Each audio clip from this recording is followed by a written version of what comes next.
Alors cette exposition, elle est intitulée En droite ligne, le dessin d'architecte de père en fils. Et en fait, elle est consacrée aux années d'école et d'apprentissage de Alfred, Henri et Louis d'Auvergne, qui sont les trois, on va dire, architectes de ce cabinet d'architecture indrien qui a fait office dans l'Indre pendant plus de 70 ans. En fait, c'est un cabinet dont tout le monde connaît au moins une production, une réalisation, puisque sur l'ensemble du département, il y a moins de 10 communes qui n'ont pas de réalisation de ce cabinet d'architectes.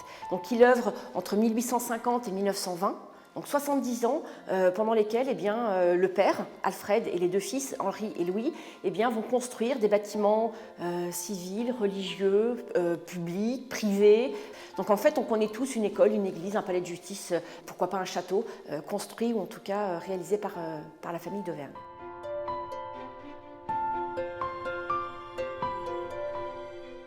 Donc nous, on avait voulu, dans cette exposition, parler de leur apprentissage à l'École des Beaux-Arts de Paris, pour montrer un petit peu aussi la qualité du dessin d'architecte, parce qu'on l'oublie souvent, cette technique, mais c'est avant tout des artistes.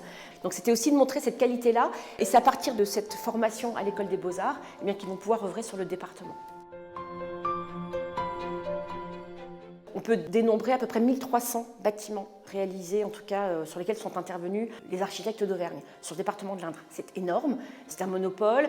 L'intérêt aussi, c'était que cette idée d'exposition, elle est venue parce qu'il y a un fonds d'archives incroyable, assez unique d'ailleurs, aux archives départementales de l'Indre, qui conserve quasi l'intégralité du fonds d'Auvergne, du fonds de cabinet d'Auvergne. C'est plusieurs dizaines de mètres linéaires, donc imaginez des mètres avec des archives et des archives et des archives, dont sont issues toutes les œuvres ici, tous les plans de cette exposition, qui raconte aussi une histoire de l'architecture, puisqu'on a 70 ans d'architecture, de la fin du 19e au début du 20e, avec toutes les révolutions techniques qui arrivent bien évidemment à cette période-là.